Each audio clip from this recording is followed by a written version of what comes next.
Well, this morning we begin our Advent series here at Fellowship.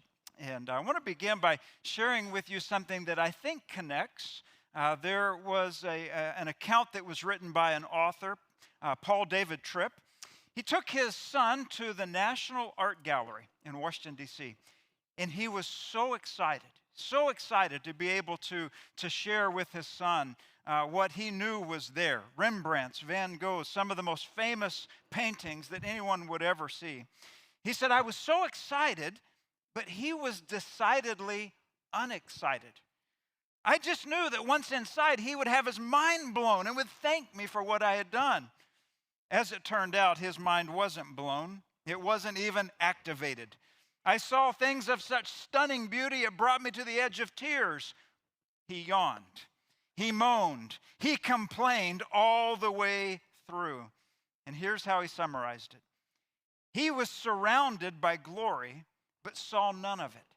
He stood in the middle of wonders, but was bored out of his mind.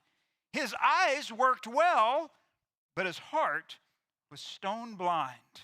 He saw everything, but he saw nothing. You know, those are words that I think are fitting for us today. We begin Advent. Advent comes from the Latin word adventus, which means a coming. It's a time of expectation, a time of anticipation. Yes, a time where we sing familiar songs, Christmas carols. We open up to passages of the Bible that we look at year after year that are familiar to us. And yet, we can allow that familiarity to do something to us which would cause us to maybe miss the glory of this time of the year. In fact, an author by the name of Jan Richardson said this: the season of Advent means there is something on the horizon, the likes of which we have never seen before. What is possible is not to see it, to miss it, to turn just as it brushes by. So, she writes, stay, linger, tarry, ponder, wait, behold, wonder. There will be time enough for running and for rushing, for worrying, for pushing. Is she right? Doesn't that sometimes describe the holiday season? But here's what she writes. For now, stay, wait. Something is on the horizon. So each week we have an opportunity to come. And yes, some of the songs we sing will be very familiar. Some of the passages we turn to will be passages that we might be able to quote from memory. And yet, even though they are familiar, let us come. Let those themes prompt us in worship. Now, some might say, why is today the first Sunday of Advent for us? How come some churches celebrated it last week? And there is a liturgical calendar. Some churches follow that more closely than we do. We, as part of our tradition, we wait until the first Sunday of December. And so we have a total of 3 Sunday mornings and 2 services on Christmas Eve. But beyond when we are gathered together for worship over the Advent season, we also want to encourage the church family each day to be considering what is written in this book, Pleased to Dwell by Peter Mead. You may remember Peter. He was with us at the beginning of this year and preached, and we've really been blessed by his ministry, including as an author. His book, Pleased to Dwell. And so as Stephanie said, we have many copies available, one for you, one to give away. If you have others that you'd like to share it with, please feel free to pick up additional copies. And we are reading through this as a church family. And it helps us to consider the magnitude of the incarnation. In fact, what he said here at the beginning of the book is that it is a book that is a biblical introduction to Christmas. It is an invitation to ponder a God who was pleased to dwell with us. And so with that in mind, I invite you to our Advent series. It's titled Emmanuel, God with Us. And as the series unfolds, we will be reminded each and every step of the way that God had a plan. He gave promises. In fact, the title of this message is The Promise and Promiser, meaning that he gave the promise and he himself is the promiser or the promise maker. And we begin in the book of Genesis. I know oftentimes we think the beginning is a manger, but really we start not at the manger, but in a garden. And we read about that garden in Genesis chapter 3. I invite your attention there as we look at our first point this morning, which is the problem of sin. The problem of sin. We see how it unfolds in chapter 3. Now the serpent was the most cunning of all the wild animals that the Lord God had made. He said to the woman, "Did God really say you can't eat from any tree in the garden?" And I want to pause just for a moment and say, have the techniques of the adversary changed all that much? Because here we are in 2025. And what is the question that oftentimes is asked? Did God really say that? Does the Bible really mean that? Verse 2, the woman said to the serpent, "We may eat the fruit from the trees in the garden, but about the fruit of the tree in the middle of the garden, God said, you must not eat it or touch it or you will die." Verse 4, no, you will certainly not die. The serpent said to the woman. We look back at the ancient struggle here in the garden. We look back at that encounter in which temptation entered, and of course in which Adam and Eve fell into sin. And we think about the chaos that ensued from that point forward, the curse of sin. Let's read about it in verse 6. The woman saw that the tree was good for food and delightful to look at, and that it was desirable for obtaining wisdom. So she took some of its fruit and ate it. She also gave some to her husband who was with her, and he ate it. Then the eyes of both of them were opened, and they knew they were naked. So they sewed fig leaves together and made coverings for themselves. Adam and Eve in the garden, exposed to temptation and fell into sin. Sin had now entered the world. The relationship with God that they had once knew was now changed. In fact, you could say it was broken. Shame replaced innocence. Fear replaced fellowship. And as Peter Mead wrote in our book, they began to cover themselves for the first time. They had never felt shame before. They hid from God. They had never despised each other before. Welcome to death. You see, the problem of sin is that it causes death. In fact, when I even put the first point as the problem of sin, I almost felt like that's a bit of an understatement, because it is such a cataclysmic problem. Something that affects everything, everybody, every aspect of God's creation has been affected by the curse of sin. And I know you might be thinking, wait a minute, I thought we came here to talk about Advent. And we are. Because it was the problem of sin that led to the need for a Savior. So this morning we think about the curse. We think about the death, spiritual death. People and God. Relational death, the conflict with others. And that may be very personal this morning as we think about relationships that are struggling or that have been harmed or that have been separated, that have been affected by sin. We think about ultimately physical death. We think of disease. We think of natural disaster. We think of conflicts that happen around the world. Paul describes all of this in Romans chapter 8. He said, "For we know that the whole creation has been groaning." I just want to ask you, church family, do you see it? Do you see the creation groaning? Do you see the effects of sin and how it works itself out in different ways throughout the world? We could look at the headlines, or maybe if we get real honest, we could just say we look in the mirror, right? And we realize the effects of sin. As Peter Mead reminds us, the devastating effects of sin would not be solved by a what remedy, but by a who solution. It isn't solved by asking, what can we do, but rather, who will come and rescue us? That leads us to the second point, the promise of rescue. Just as soon as sin enters the world, as soon as the death of sin comes, against that backdrop, there is a promise. Against the backdrop of death, there is a promise that will lead to life. And so we see that all the way back in the book of Genesis. We see the promise of rescue. We've been in chapter 3. Jump down with me to verse 15. The Lord says, I will put hostility between you and the woman, and between your offspring and her offspring. He will strike your head, and you will strike his heel. Now, if you notice in context here, this statement is being given to who? The serpent, the adversary, to Satan himself.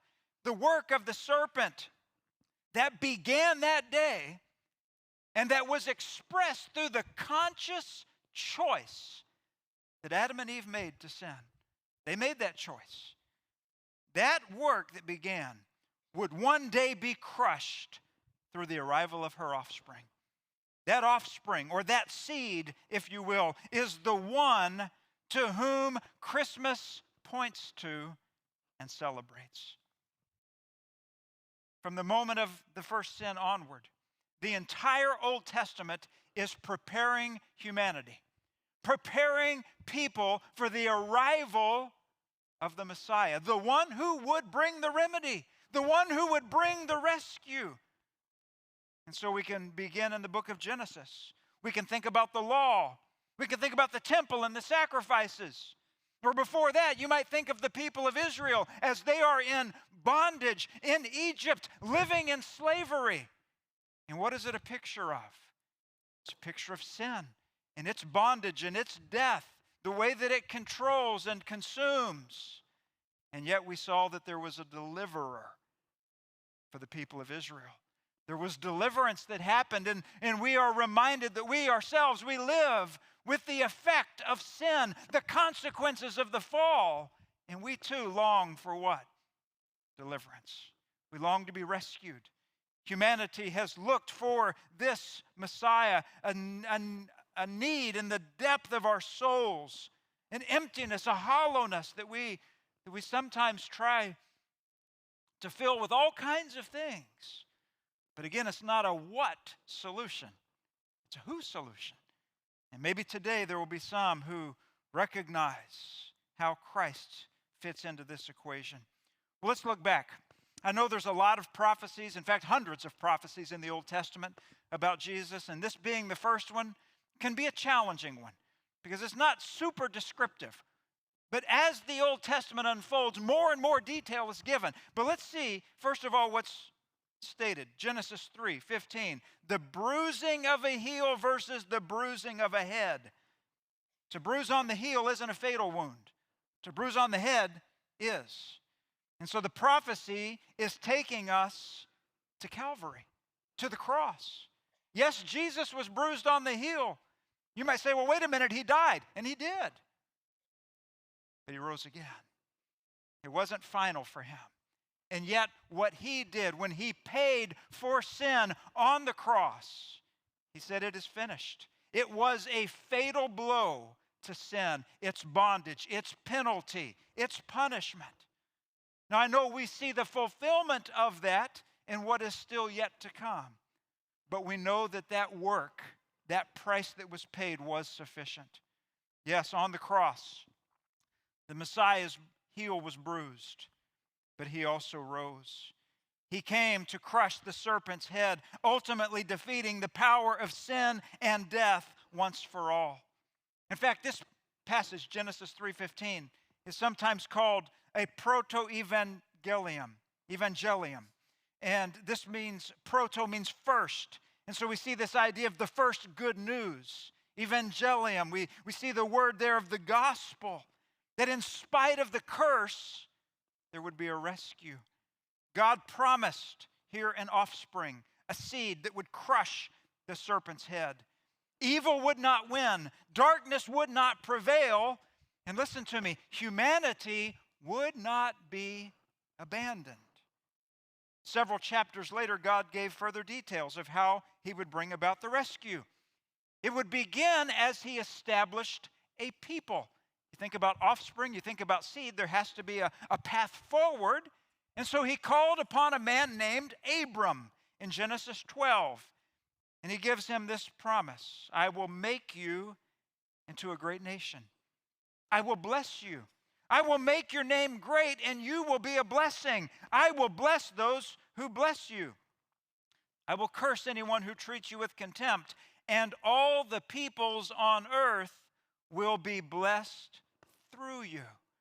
So again, we see more clarity given. Now, it's not final. There's still more to come. And in fact, it wouldn't be Abram, or as we know, Abraham, who would be the ultimate fulfillment. Simply the line in which the fulfillment would come. Genesis 12, verse 7. The Lord appeared to Abram and said, to your offspring I will give this land. So he built an altar there to the Lord who had appeared to him. So God takes the promise of Genesis 3, and when we get to Genesis 12, we see more specificity. We see how this offspring would come. And so that's why when we get to the New Testament and we talk about the manger in Bethlehem, that's when we begin to think about the connection all the way back to Abraham, or if you want to, all the way back to the garden. Genesis 22, and all the nations of the earth will be blessed by your offspring because you have obeyed my command. This is the lineage, this is the seed, this is the child who will bring a blessing to who? All nations. And of course, that is a theme that continues through the New Testament, that Christ came to be the Savior for all. And in fact, that is even the commission that he gave his followers as he ascended, that they are to be witnesses to every nation, all people. They are to take his gospel forth.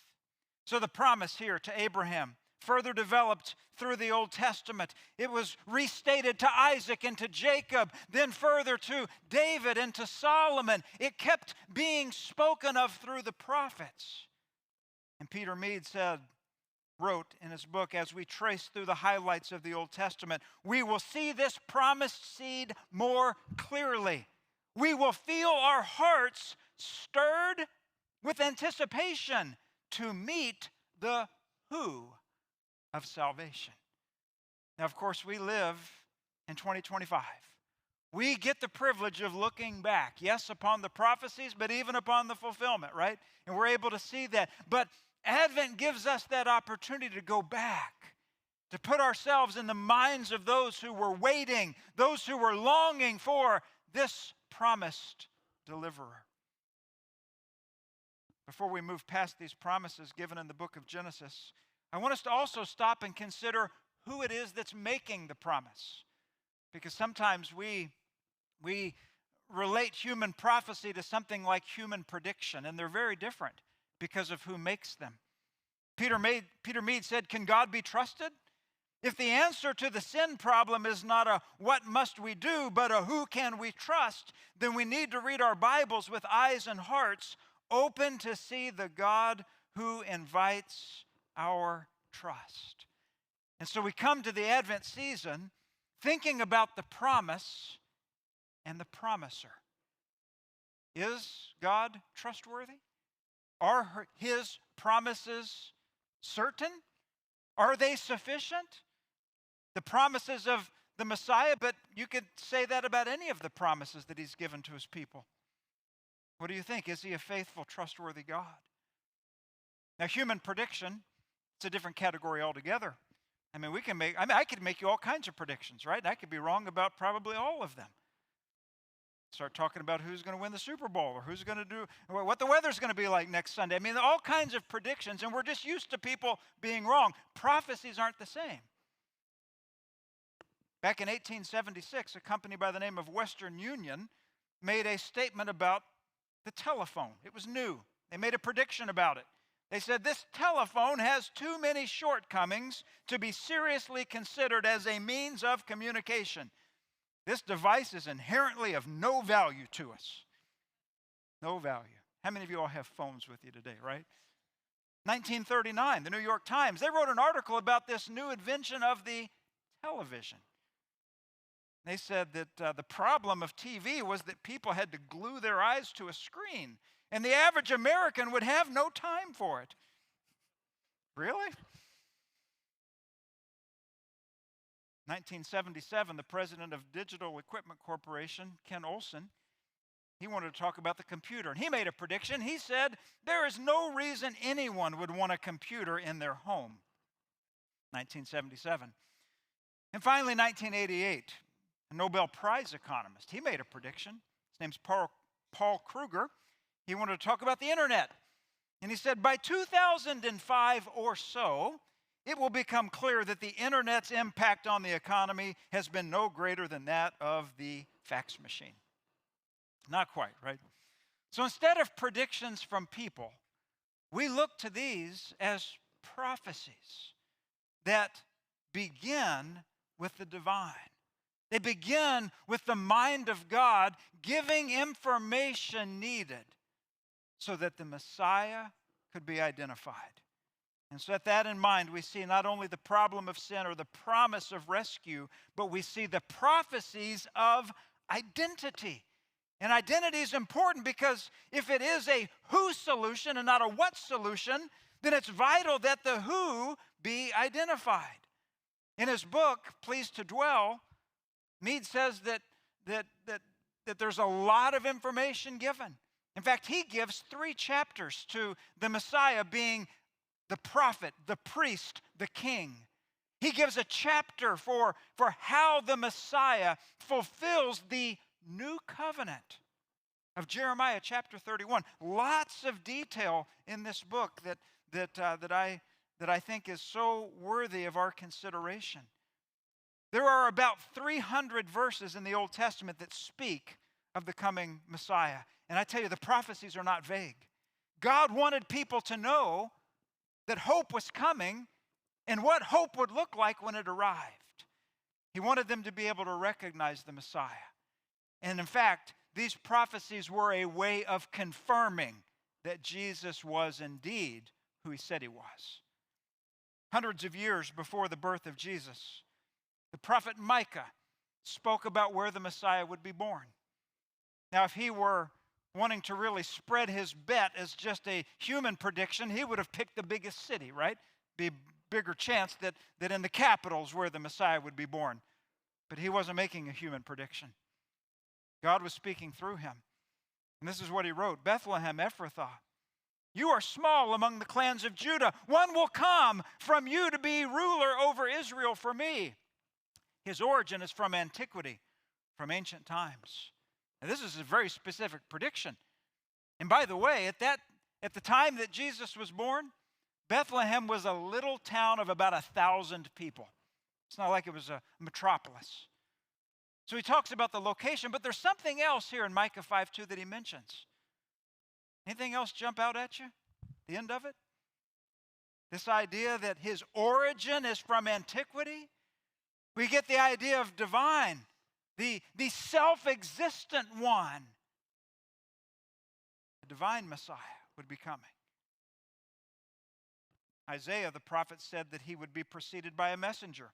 Isaiah 40, a voice of one crying out, prepare the way of the Lord in the wilderness, make a straight highway for our God in the desert. And then in the New Testament we read about someone who was out in the desert, who was speaking of the coming of the Messiah. His name? John the Baptist. We would view him today as the final prophet to declare the coming of the Messiah. The Psalms also had messianic prophecies. Psalm 41, verse 9, says he'd be betrayed. Even my close friend whom I trusted, he who shared my bread, think about that, has lifted up his heel against me. And in the New Testament, we read about one of the disciples, one of the 12 closest friends of Jesus, if you will, breaking bread with Jesus on the very night that he would betray him. Also in Psalms chapter 22, for dogs have surrounded me, a gang of evildoers has closed in on me. They pierced my hands and my feet. Boy, that sounds like a description of what? crucifixion. Just happens that it was written 1,000 years before Jesus was born, and hundreds of years before Roman crucifixion was even a thing. And so the detail throughout, over and over. In fact, the New Testament is written describing the birth, life, ministry, death, resurrection of Jesus. All of this is found in the New Testament. But it's the foundation of the Old Testament upon which the Gospels make their claims. It's all based on the Old Testament. In fact, even as the first book in the New Testament opens, what's the first Gospel? Matthew. What's found in the first chapter? Look at verses 22 and 23. Now all this took place to fulfill what was spoken by the Lord through the prophet.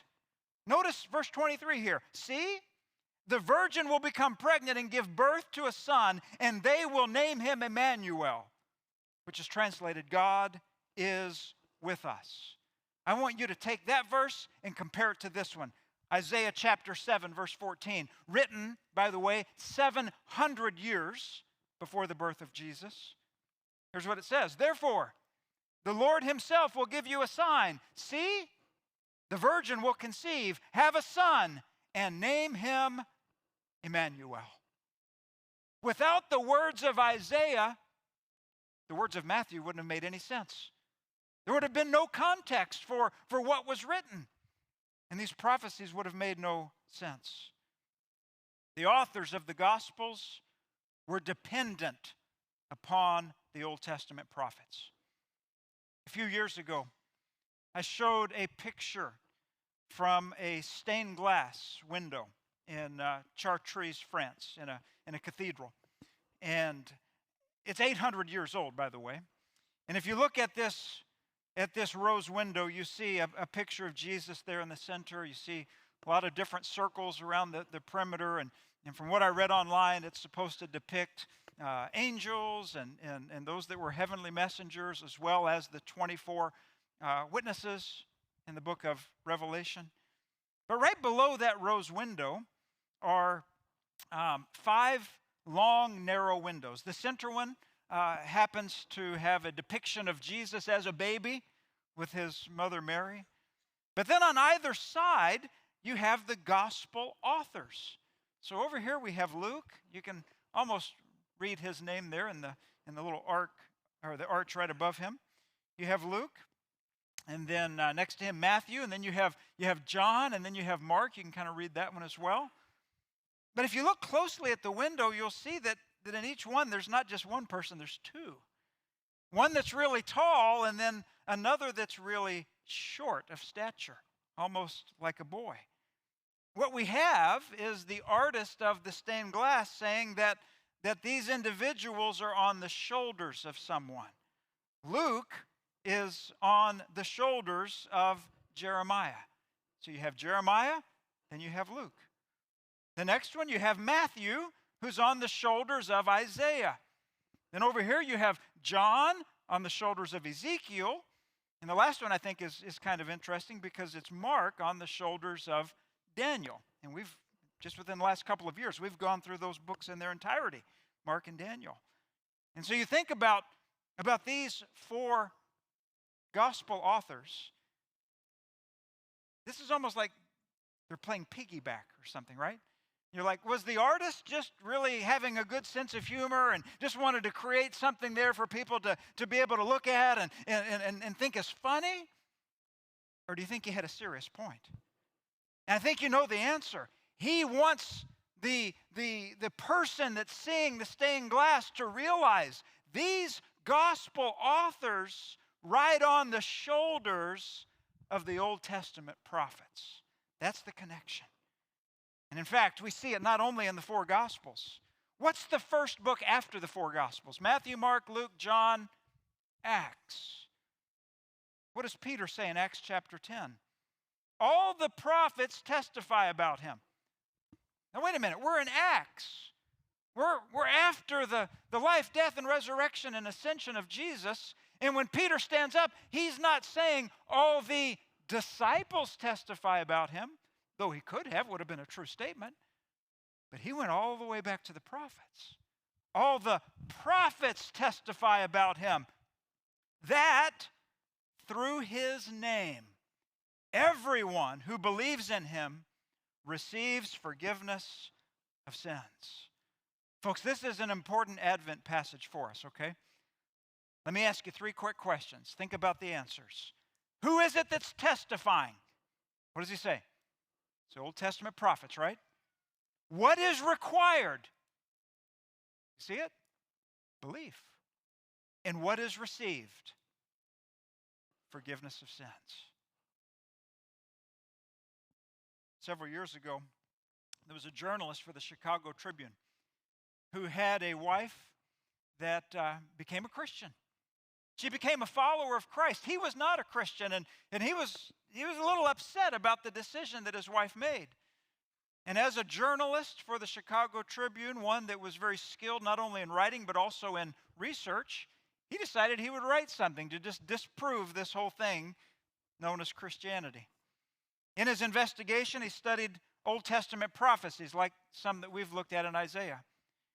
He saw how Micah chapter 5 verse 2 spoke so clearly about the birthplace. He realized that these prophecies were written centuries before Jesus and could not have been manipulated because of the textual authority.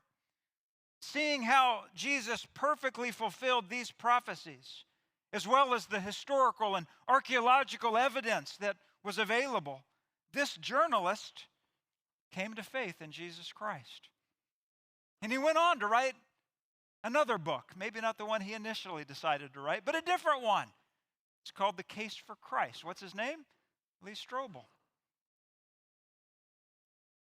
Someone here today, or maybe someone watching online, may have come to an Advent worship service. And maybe today, as we've recounted the problem of sin, the need for a rescue, a who solution, not a what. We see these promises of God that are fulfilled in Jesus Christ. Maybe someone here today will respond in belief.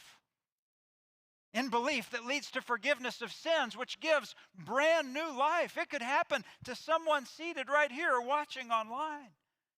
And I want to tell you, church, I've seen it happen at Christmas services before, where people walk in and go, oh, that's what this is all about. And I see my need for a Savior. I've been trying to fill that need with all the things the world offers, and I'm still carrying around a soul that is starved. And yet here's the provision. Provision through Christ. Well, in conclusion, we've gone back to the garden this morning. We've looked at the promise given to Abraham. We've looked at some of the prophecies given to the prophets. And we see what God was doing from the very beginning. He was pointing to one moment, and that moment being when He would come to dwell with us. Folks, the incarnation is not a minor detail in the Christian faith.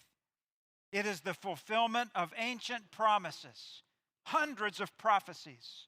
It is the answer to humanity's deepest need. And it tells us something vital. God keeps His promises. All of them. So with that in mind, we want to hear the word today, but also see how God may apply it. So let me ask you a few questions that may lead to action today. The first one is this. Where in your life do you feel the effects of the fall most clearly? Maybe you've walked in today and you've had brokenness or fear or shame. Maybe there have been temptations that just have seemed to be overwhelming. These are effects of the fall. Maybe it's relationships that are strained or broken. Whatever it is, may we see how the promise of a rescuer can provide hope. Secondly, are you living as though your deepest need can be fixed by a what you can do or by the who God has promised? That really ties into the first question, I think. In what ways is God inviting you to trust Him rather than your own effort? We think about the gift of grace. We think about God doing his work in us and through us, what he's done and accomplished for us, the free gift. Number 3, how does the faithfulness of God from Genesis to the birth of Christ renew your confidence in his character and his promises? The Bible's filled with promises. And maybe today there's some you are clinging to and holding on to. And based upon his character, you can have confidence. Number 4, as we said at the very beginning, Advent is a season of slowing down, of waiting, of watching. It's like we put ourselves in the mindset of those who lived in ancient times. What practical changes can you make to cultivate attentiveness so you don't rush past the glory of Advent? With that in mind,